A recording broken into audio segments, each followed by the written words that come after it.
In the flat Earth model of the cosmos, the North Pole is the immovable center of the world and the entire universe.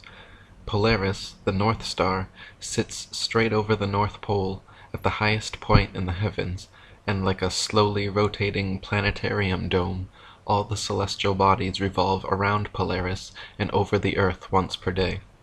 The Sun circles over and around the circumference of Earth every 24 hours, steadily traveling each day from the equator during the March vernal equinox up to the Tropic of Cancer at the June summer solstice, back down to the equator for the September autumnal equinox, and all the way down to the Tropic of Capricorn on the December winter solstice.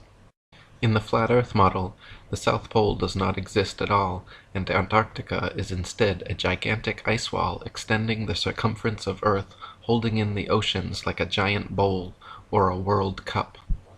As strange as this concept may sound at first, it is a fact that if you set a bearing due south from anywhere on Earth, inevitably at or before 78 degrees southern latitude, you will find yourself face to face with an enormous ice wall towering 100 to 200 feet in the air, extending to the east and west the entire circumference of the world. General Greely in Antarctica, or the Hypothetical Southern Continent, wrote, "The ice barrier, so frequently referred to in accounts of the Antarctic regions, is the forefront of the enormous glacier covering or ice cap, which, accumulating in vast undulating fields from the heavy snowfall, and ultimately attaining hundreds if not thousands of feet in thickness, creeps from the continent of Antarctica into the polar sea. The ice barrier, yet a part of the parent ice cap, presents itself to the navigator who has boldness enough to approach its fearful front, as a solid perpendicular wall of marble-like ice, ranging from 1,000 to 2,000 feet in thickness, of which from 100 to 200 feet rises above, and from 800 to 1,800 feet sinks below the level of the sea." Dr. Samuel Robotham wrote, "It has been demonstrated that the Earth is a plane, the surface center of which is immediately underneath the star called Polaris, and the extremities of which are bounded by a vast region of ice and water and irregular masses of land. The whole terminates in fog and darkness, where snow and driving hail, piercing sleet, and boisterous winds, howling storms, madly mounting waves, and clashing icebergs are almost constant. Antarctica is not the tiny ice continent found confined to the underside antipode of astronomers' globes. Quite the contrary, Antarctica literally surrounds us 360 degrees, encircles every continent, and acts as a barrier holding in the oceans. The most commonly asked questions, and the greatest mysteries yet to be solved, are: how far does the Antarctic ice extend outwards? Is there a limit? What lies beyond, or is it just snow and ice forever? Thanks to UN treaties and constant military surveillance, the North Pole and Antarctica remain cloaked in government secrecy, both purported no-fly and no-sail zones, with several reports of civilian pilots and captains being shooed away and escorted back under threats of violence. Dr. Samuel Robotham wrote, "How far the ice extends, how it terminates, and what exists beyond it, are questions to which no present human experience can reply. All we at present know is that snow and hail, howling winds, and indescribable storms and hurricanes prevail, and that in every direction human ingress is barred by unsealed escarpments of perpetual ice, extending farther than the eye or telescope can penetrate, and becoming lost in gloom and darkness." Before reaching the Antarctic ice wall, navigating the increasingly tumultuous southern oceans, explorers encounter the longest, darkest, coldest nights and the most dangerous seas and storms anywhere on Earth. Vasco da Gama, an early 16th century Portuguese explorer of the South Seas, wrote how the waves rise like mountains in height, ships are heaved up to the clouds, and apparently precipitated by circling whirlpools to the bed of the ocean. The winds are piercing cold, and so boisterous that the pilot's voice can seldom be heard, whilst a dismal and almost continual darkness adds greatly to the danger. In 1773, Captain Cook became the first modern explorer known to have breached the Antarctic Circle and reached the ice barrier. During 3 voyages lasting 3 years and 8 days, Captain Cook and his crew sailed a total of 60,000 miles along the Antarctic coastline, never once finding an inlet or path through or beyond the massive glacial wall. Captain Cook wrote, "The ice extended east and west far beyond the reach of our sight, while the southern half of the horizon was illuminated by rays of light, which were reflected from the ice to a considerable height. It was indeed my opinion that this ice extends quite to the pole, or perhaps joins some land to which it has been fixed since creation." On October 5, 1839, another explorer, James Clark Ross, began a series of Antarctic voyages lasting a total of 4 years and 5 months. Ross and his crew sailed 2 heavily armored warships thousands of miles, losing many men from hurricanes and icebergs, looking for an entry point beyond the southern glacial wall. Upon first confronting the massive barrier, Captain Ross wrote of the wall, "Extending from its eastern extreme point as far as the eye could discern to the eastward, it presented an extraordinary appearance, gradually increasing in height as we got nearer to it, and proving at length to be a perpendicular cliff of ice, between 150 feet and 200 feet above the level of the sea, perfectly flat and level at the top, and without any fissures or promontories on its even seaward face.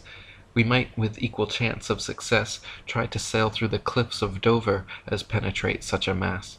William Carpenter wrote, "Yes, but we can circumnavigate the south easily enough, is often said by those who don't know. The British ship Challenger recently completed the circuit of the southern region, indirectly to be sure, but she was 3 years about it, and traversed nearly 69,000 miles, a stretch long enough to have taken her 6 times round on the globular hypothesis." Dr. Samuel Rowbotham wrote, "If we now consider the fact that when we travel by land or sea, and from any part of the known world in a direction towards the North Polar Star, we shall arrive at one and the same point, we are forced to the conclusion that what has hitherto been called the North Polar region is really the center of the earth. That from this northern center the land diverges and stretches out, of necessity, towards a circumference, which must now be called the southern region, which is a vast circle, and not a pole or center. In this and other ways, all the great navigators have been frustrated in their efforts, and have been more or less confounded in their attempts to sail round the earth upon or beyond the Antarctic Circle. But if the southern region is a pole or center, like the north, there would be little difficulty in circumnavigating it, for the distance round would be comparatively small. When it is seen that the earth is not a sphere, but a plane, having only one center, the north, and that the south is the vast icy boundary of the world, the difficulties experienced by circumnavigators can be easily understood. If the earth were truly a globe, then every line of latitude south of the equator would have to measure a gradually smaller and smaller circumference the farther south traveled. In other words, the circumference at 10 degrees south latitude would comprise a smaller circle than at the equator, 20 degrees south latitude would comprise a circle smaller than 10, and so on. If, however, the earth is an extended plane, then every line of latitude south of the equator should measure a gradually larger and larger circumference the farther south traveled. 10 degrees south latitude will comprise a larger circle than the equator, 20 degrees south latitude will comprise a circle larger than 10, and so on. Likewise, if the earth were a globe, lines of longitude would bubble out at the equator while converging at the poles, whereas if earth is an extended plane, lines of longitude should simply expand straight outwards from the North Pole. So which is actually the case? David Wardlaw Scott wrote, "Upon the principle as taught by Scripture and common observation that the world is not a planet but consists of vast masses of land stretched out upon level seas, the north being the center of the system, it is evident that the degrees of longitude will gradually increase in width the whole way from the north center to the icy boundary of the great southern circumference, in consequence of the difference between the actual extent of longitudes and that allowed for them by the nautical authorities, which difference, at the latitude of the Cape of Good Hope, has been estimated to amount to a great number of miles. Many shipmasters have lost their reckoning, and many vessels have been wrecked. Ship captains who have been educated in the globular theory know not how to account for their getting so much out of their course in southern latitudes, and generally put it down to currents. But this reason is futile, for although currents may exist, they do not usually run in opposite directions, and vessels are frequently wrecked whether sailing east or west. During Captain James Clark Ross's voyages around the Antarctic circumference, he often wrote in his journal, perplexed at how they routinely found themselves out of accordance with their charts, stating that they found themselves an average of 12 to 16 miles outside their reckoning every day, some days as much as 29 miles.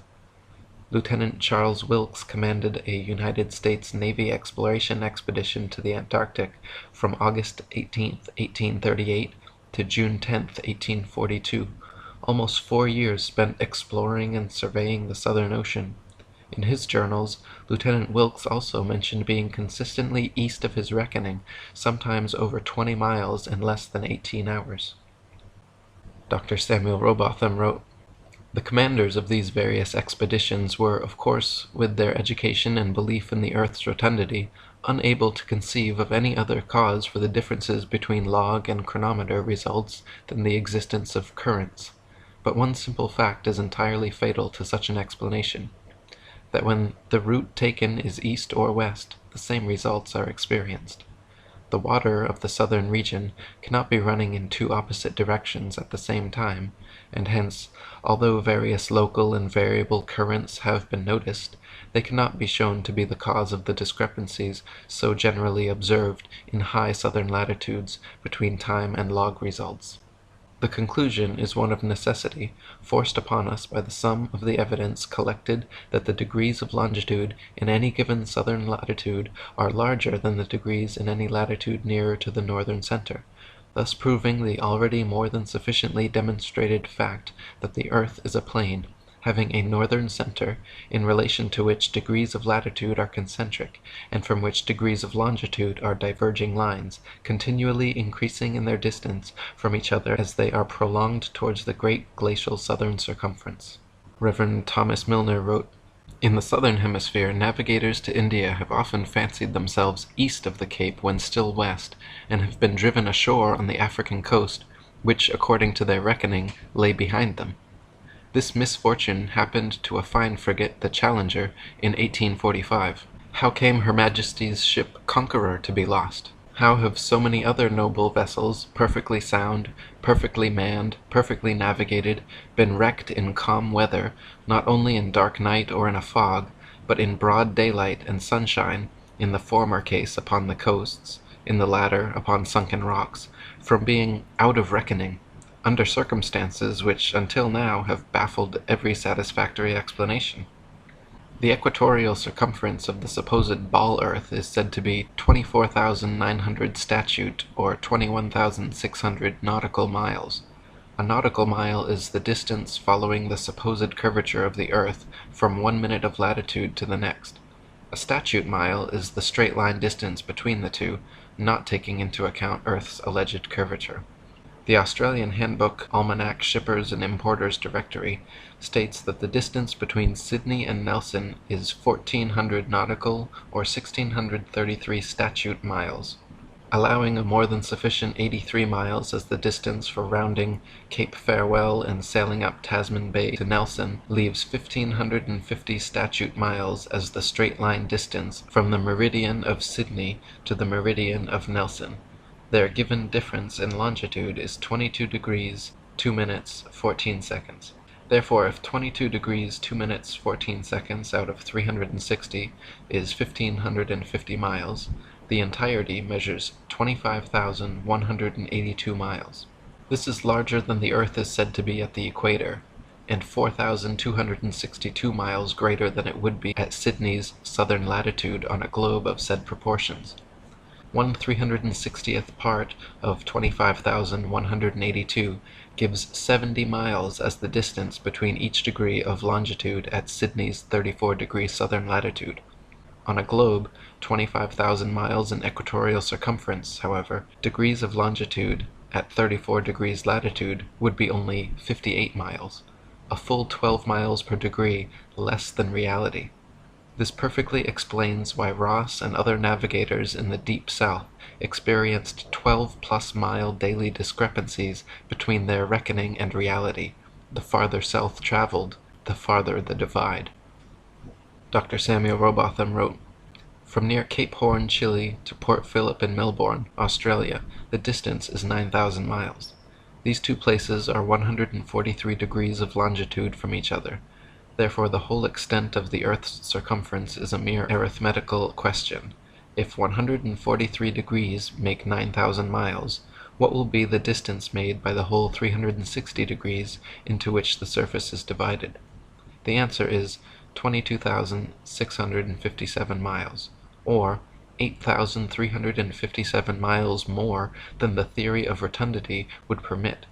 It must be borne in mind, however, that the above distances are nautical measure, which, reduced to statute miles, gives the actual distance round the southern region at a given latitude as 26,433 statute miles, or nearly 1,500 miles more than the largest circumference ever assigned to the earth at the equator.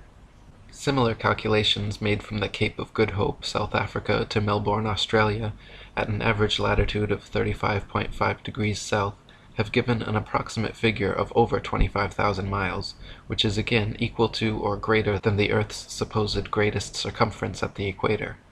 Calculations from Sydney, Australia, to Wellington, New Zealand, at an average of 37.5 degrees south, have given an approximate circumference of 25,500 miles, greater still. According to the ball earth theory, the circumference of the earth at 37.5 degrees southern latitude should be only 19,757 statute miles, almost 6,000 miles less than such practical measurements. Dr. Samuel Robotham wrote, "The above calculations are, as already stated, only approximate, but as liberal allowances have been made for irregularities of route, etc., they are sufficiently accurate to prove that the degrees of longitude, as we proceed southwards, do not diminish, as they would upon a globe, but expand or increase, as they must if the earth is a plane, or, in other words, the farthest point, or greatest latitude south, must have the greatest circumference and degrees of longitude." And William Carpenter wrote, "Parallels of latitude only, of all imaginary lines on the surface of the earth, are circles, which increase progressively from the northern center to the southern circumference. The mariner's course in the direction of any one of these concentric circles is his longitude, the degrees of which increase to such an extent beyond the equator, going southwards, that hundreds of vessels have been wrecked because of the false idea created by the untruthfulness of the charts and the globular theory together, causing the sailor to be continually getting out of his reckoning. With a map of the earth in its true form, all difficulty is done away with, and ships may be conducted anywhere with perfect safety. This, then, is a very important practical proof that the earth is not a globe." I phoned up Antarctica. There's like a tourist umbrella you have to go through, and I sort of said, "Oh, I've got loads of money. I've got boats in Hawaii and India," which I don't. And me and some friends were going to hack down to Antarctica and walk across it. And I got loads of emails off these people saying, "No, you don't. No, you don't. Fill out your permits. You've got Orange membership. Fill out this. Why are you coming?" I got like totally hammered just for saying I'm coming to Antarctica. What I found is you're only allowed in through New Zealand, South America at the bottom, and South Africa at the bottom. And they take you in, you see some penguins, you sleep somewhere cold, and they throw you back out, all for like $5,000. Now, it's totally locked down, and I did an article about it where I looked at the Treaty of Antarctica, which is some countries got together and locked it down. They've got a lot of science research going on there, and they just don't let anyone in. Now, where this treaty meet, they have a big table that's shaped in a pyramid with the top cut off. Which is, you can call me a conspiracy theorist, but there's obviously something there. What would you like to add on the Antarctica rim model, Eric? Yeah, so Antarctica is not just the tiny ice continent on the bottom of the globe that it shows, but it is the case that no matter where you are on Earth, if you go southwards from there, you'll hit Antarctica. So if you imagine expanding that little Antarctic continent on the bottom of the globe out to an ice rim all the way across, around the Earth rather, the North Pole being in the center. Anywhere you go in a straight line, you will end up going to the ice wall. Yeah, and many boats through, since the 40s, 50s have talked about my instruments went crazy, there were ice walls for hundreds of miles, I got lost. There's so many of these stories. Yeah, and so they say that there's a South Pole somewhere too on part of that guided tour that you're talking about. They've got an arbitrary point along the Antarctic ice that they've put a red and white barbershop pole with a ball earth on top of it and claim that that's the South Pole. But they even admit that it's not the real South Pole because the real geomagnetic South Pole is constantly moving. So since it's constantly moving, you're never really going to be able to see it. But the reality is they can't have people going down there with a compass and checking to see if it really is the South Pole. Last year, Prince Harry was down there, and he basically just made some filming. He was with Rupert and Tarquin and a few of his friends, and the story was, it was on all the mainstream news, Prince Harry in Antarctica. Oh, we had to go back, it was just too cold, my foot got blisters and frostbite. What the message to the subconscious is, it doesn't matter how rich you are, don't go there, it's too cold. They know that Prince Harry and a team of injured servicemen and women have been walking to the South Pole. Well, they've got there, they've completed the 200-mile Walking with the Wounded South Pole Challenge, that's its proper name. They've spent more than 3 weeks trekking through Antarctica, and this was what it sounded like at the moment when they arrived at the bottom of the world. Let's go!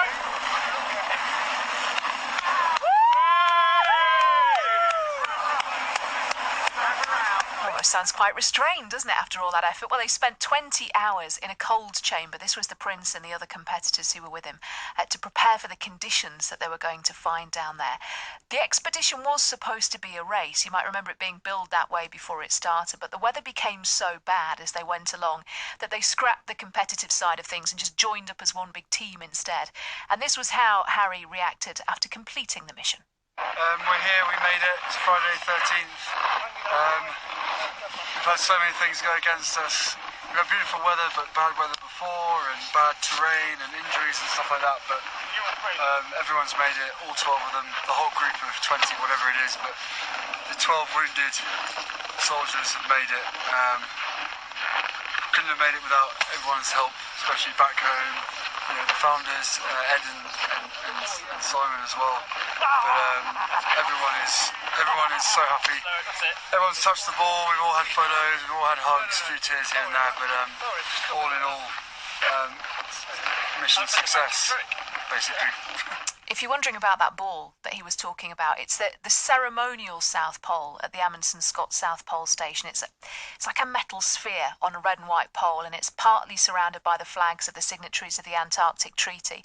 So it's lovely for a photo, but the problem with it is it's not the real South Pole. It's about 300 metres away. So at the real South Pole, what is that? Well, there's nothing. That's the thing. You can't see. To do it properly, to cover all your bases, you have to do both. You have to do the picture with the ball, and then you have to go and kind of hang around at the exact why don't they move longitude the and ball to where latitude. the actual thing is? Well, that's a very sensible question. Something for you It's to not work one I on. can answer, Okay. but it's a very good